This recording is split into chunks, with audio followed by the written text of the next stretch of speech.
오늘 첫 번째 소식 같은 경우에는 부동산 얘기를 요즘 안 할 수가 없는데 서울 강남 3구의 아파트 값이 일제히 하락세로 돌아섰고 우와. 실제로 강남구와 서초구 같은 경우에는 네. 한국부동산원 조사 기준으로 100주 만에 하락했다. 100주 만에. 근 2년 만에 지금 하락했다고 얘기하잖아요. 이제 나도 하락. 아파트로 이사할 수 있는 건가?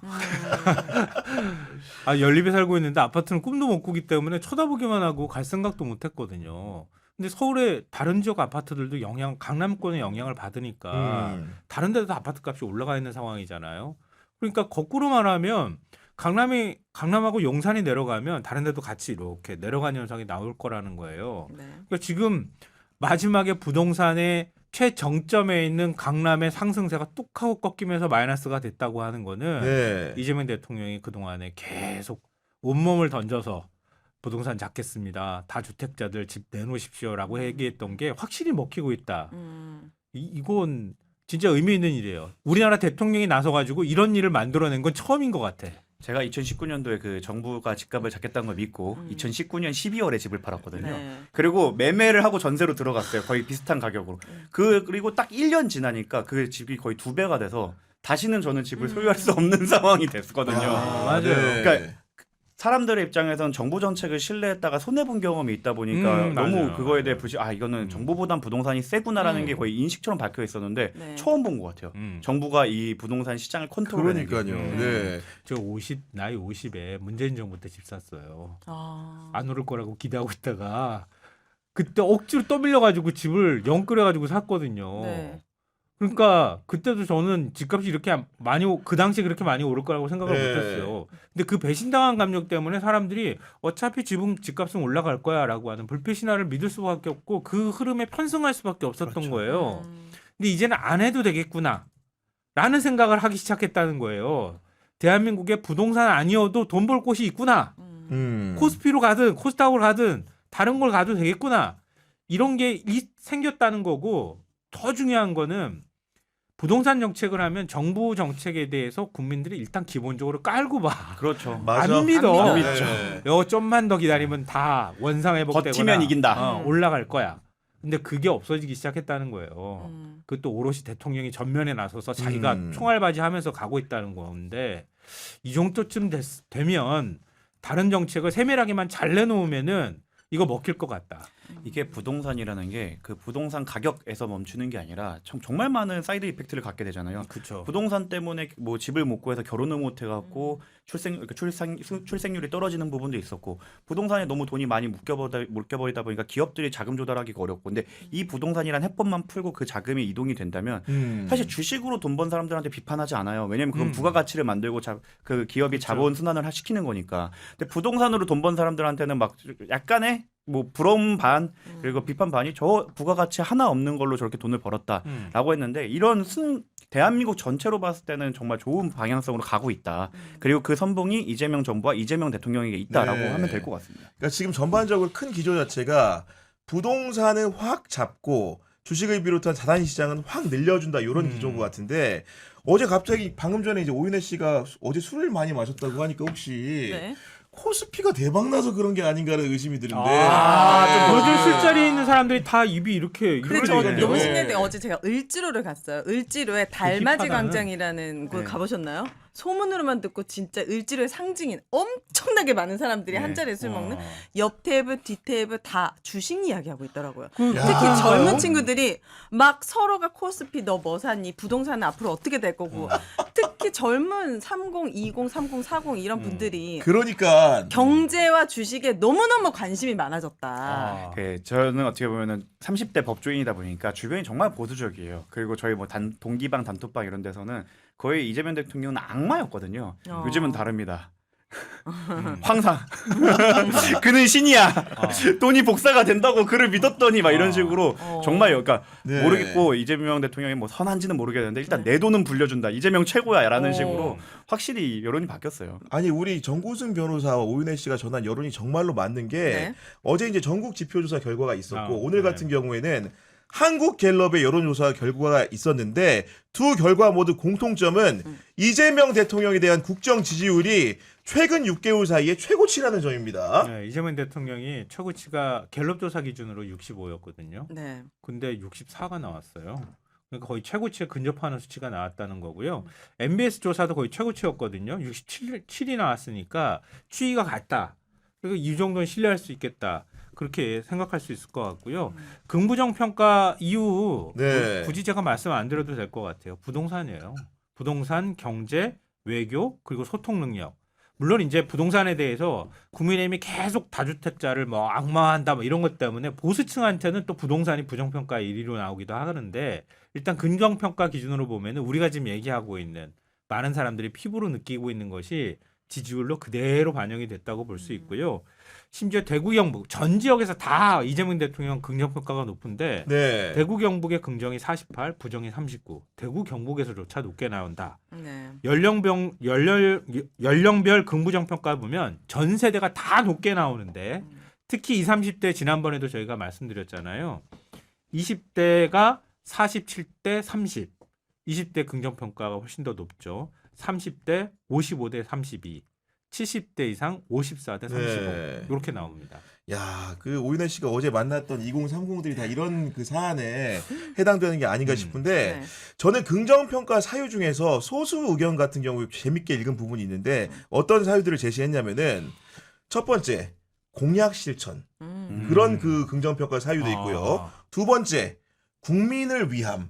저 이런 사유는 저는 본 적이 없는 것 같아요. 그런 사유도 등장을 했고 네. 또 세 번째 공무원 기강 세우기. 이런 재밌다. 평가도 저는 지금까지 갤럽 조사를 보면서 본 적이 없는 문구들이 우리 사람들의 입으로부터 나오고 있는 겁니다. 지금. 왜냐하면 언론에서는 그런 모습을 사실 잘 안 비춰줬었거든요. 공무원은 어떻게 컨트롤하고 어떻게 지적을 하는지. 근데 우리는 이제 생중계로 보게 됐잖아요. 그렇죠. 하천 변비 뭐 800개 하다 보면 아닐 텐데.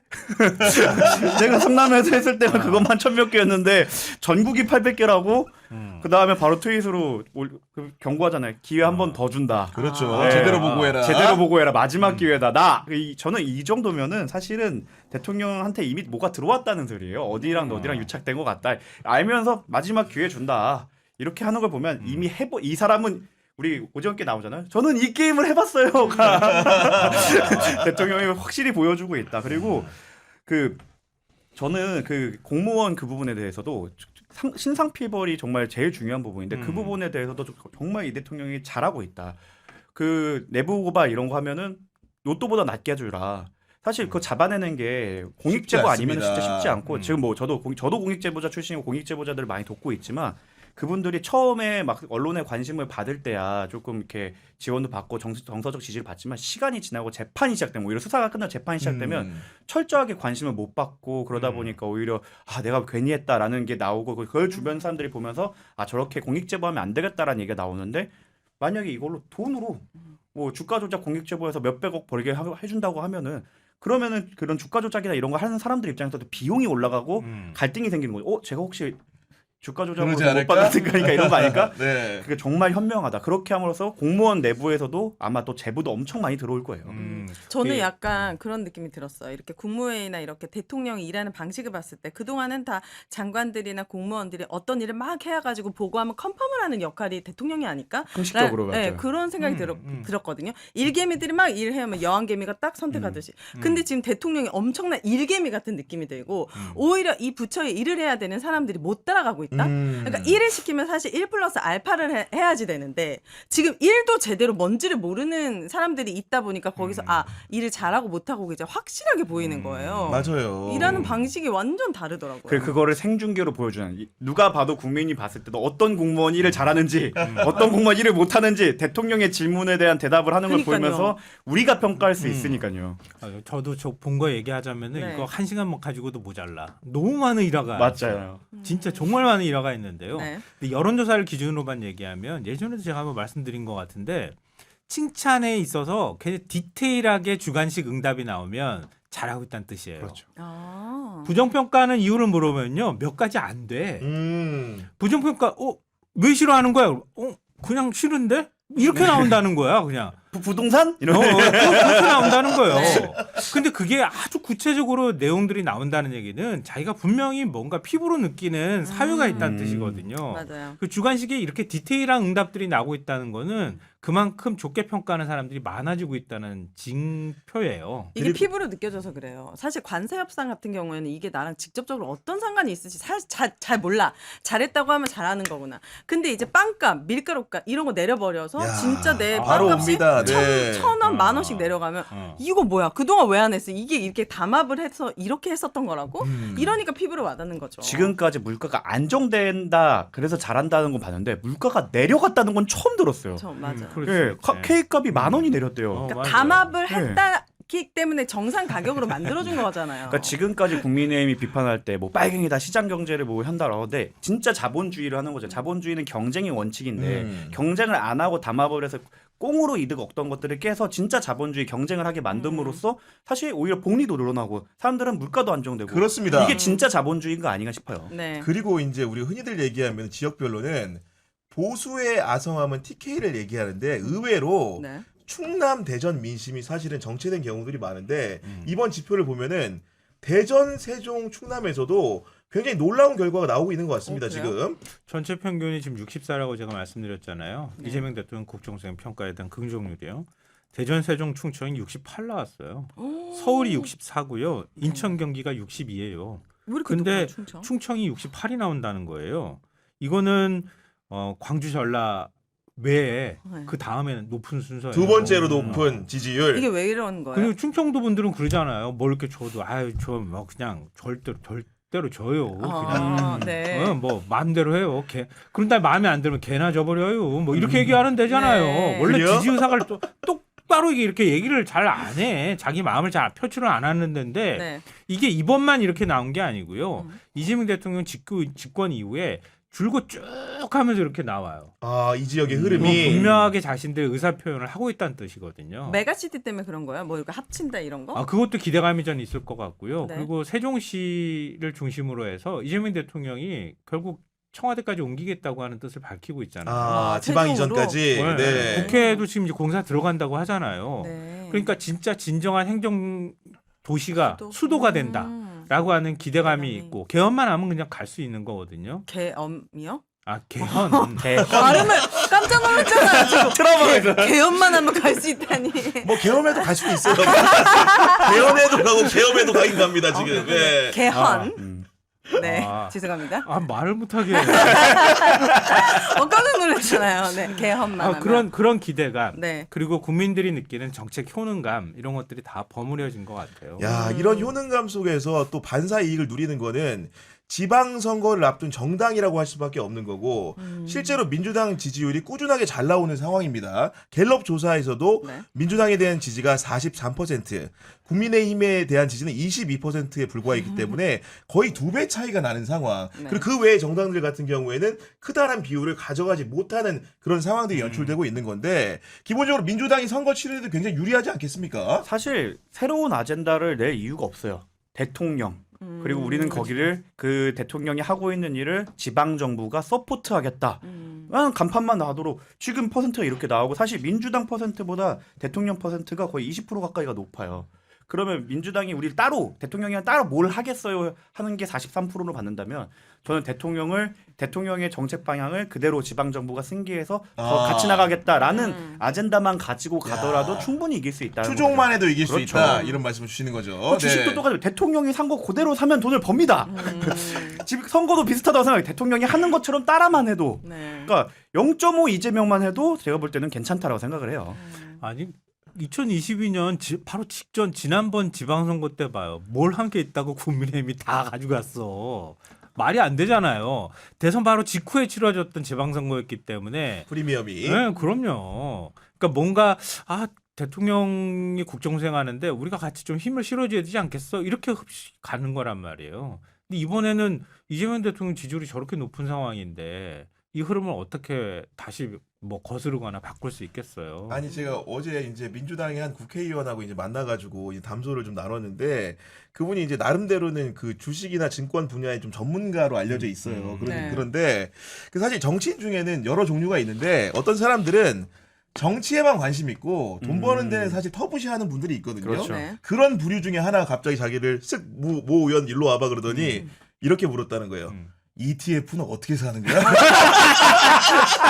이제 이분은 누가 봐도 돈하고 전혀 관계없는 분인데 아이고. 갑자기 그 전문가를 불러 세우더니 그걸 물었다는 저 겁니다. 어디 지금. 편의점 가면 살 수 있다고 지금 얘기 좀 해봐요. 어떡해. 그러니까 아. 웃지 못할 이런 에피소드가 생기는 상황일 정도로 정말로 전 국민이 주식창을 쳐다보고 있는 게 아닌지도 모르겠습니다 지금. 제가 뭐 의사분하고 같이 점심 식사를 같이 했는데요. 그분이 서학개미예요. 네. 서학개미라 네. 서학개미예요. 네. 서학개미라서 그 동안에 번 돈들 있는 돈들을 다 이제 미국 주식을 사는데 투자를 했는데 지금 이제 주식 얘기가 나온 거예요. 이제는 좀 와야 되는 거 아니에요? 동학개미를 해야지. 그러니까 그 동안에는 뭐 미국 주식은 앞으로 계속 오를 건데 우리 주식은 불안해서 안 돼. 뭐 이렇게 얘기하던 사람이 이제 조금 옮기기 시작했어요. 이렇게 나한테 고백을 하더라고. 그런 네. 흐름도 얘기하고. 그리고 계속 이제 삼성전자나 하이닉스가 계속 오르니까 사람들이 마음속으로 그런 생각하지 않겠어요. 저 틀림없이 콱 하고 떨어질 때가 있을 거야. 조정 온다. 난 그때 들어가거나 기다려야 해. 이렇게 생각했다가 이젠 들어가기 시작했다고 본인 스스로가 얘기를 하더라고요. 네. 지금 그러니까요. 추세가 이런다니까. 이게 2년 전까지만 해도 그 주식하는 사람들끼리의 대원칙이 있었어요. 두 가지 원칙. 두 가지 일, 원칙. 국장을 하지 않는다. 1 원칙을 잊지 않는다. 그게 대원칙이었거든요. 지금은 바뀌었습니다. 이재명은 신이다. 국장을 이렇게 바꿔놨다. 바뀌었어요. 근데 이제 조정이 와서 떨어질 때도 있을 거 아니에요. 저는 그렇죠. 그때 사람들이 이재명 대통령 욕을 안 했으면 좋겠어요. 왜냐 이재명 대통령은 공약을 지켰어요. 공약은 많이 5천이에요. 벌었잖아요, 지금. 그러니까, 네. 그러니까 잘 되면은 내 선택이 옳았다, 내 덕이고 안 되면 남 탓할 수 있는데 그때 되면 맞아요. 여러 가지 조중동을 필두로 해서 얼마나 욕을 하겠어요. 근데 그럴 때 우리가 속아 넘어가지 말고 추매를 하자. 네, 추가 매수를 떨어지면. 다시 네. 구양을 하자. 네. 네. 조정이 분명히 올 겁니다. 그럼요. 한 번씩은 안올 수는 있을 없죠. 안올 수는 그렇죠. 없는데 조정이 오긴 올 건데 제 생각할 때는 그거 기다리다가는 버스를 놓칠 수도 있다. 생각보다 그래. 왜냐면 이게 그 우리 PBR이나 이런 걸 봤을 때 생각보다 이게 올라간 게 아니라 정상화라고 표현하는 게 맞아요. 저평가가 돼 있었기 네, 때문에. 지나치게 눌려. 그러니까 저도 이제 어학연수나 이제 교환학생 갔을 때도 물어봤던 게 너네가 한국에 대해서 어떻게 리스크를 생각하느냐 했을 때 우리는 원래 뭐 지정학적 위치, 뭐 북한이 맨날 이것 때문에라 생각하는데 그런 얘기를 진짜 많이 했어요. 너는 니네 거 안 사잖아. 아 너네 예. 국민도 그렇죠, 그렇지. 근데 너도 저만 하더라도 당시 저도 엔비디아 산다 뭐 한다 이러고 있었으니까 너네가 다 미국 주식 사면서 그거 왜 그러냐라고 했는데 이제 바뀌었죠. 예. 그 판이 바뀌었기 때문에 저는 괜히 조정이 분명히 다시 4,000대가 올 거야라고 하다가는 버스 못 탄다. 네. 빨리 타야 된다. 국민연금이 작년 한 해 230조 원인가 넘게 벌었다는 거 아니에요. 맞습니다. 국민연금 고가를 우리가 걱정하던 게 언제 그러니까. 였는데. 그 문제도 이재명 정부가 지금 해결하고 있는 해결하고 겁니다 지금. 아니 그러니까 주가 올라가고 나니까 국민도 부자 되는 것 같고 나중에 노후 대비도 되고 이제 퇴직연금도 만들어서 퇴직연금도 이제 돈 들어가게 생겼어요. 한국 주식시장에. 그럼 계속 선순환이 일어나는 거예요. 지금까지 한계가 좀 있었던 것들이 여러 가지가 있었어요. 근데 더 문제는 뭐냐면 지금 상법 개정이 끝난 게 아니라는 겁니다. 이제 그 주가 누르기에 대해서도 될 거고요. 지금 국민연금이 15%만 그 국내 주식으로 한정을 하고 있어요. 그게 왜냐면 그래요? 모든 주식쟁이들은 여의도 그쪽 여의도 말고 저쪽 여의도에 있는 사람들끼리 한 게 이 비중을 줄여달라고 계속 얘기했어요. 왜냐면 아까 말했듯이 국장은 하는 게 아니고 그 원칙을 잊으면 안 되기 때문에 이거를 계속 낮추려고만 노력을 했거든요. 그래서 네. 우리나라 연금 기금인데도 15%밖에 국내 주식을 못 샀어요. 네. 이렇게 판이 바뀐다. 그럼 늘려야죠 당연히. 전 세계에서 손꼽히는 기금이 국민연금에 대한 비중을 국내 주식에 대한 비중이 올라간다면 올라갈 여지가 더 많이 있다는 거죠.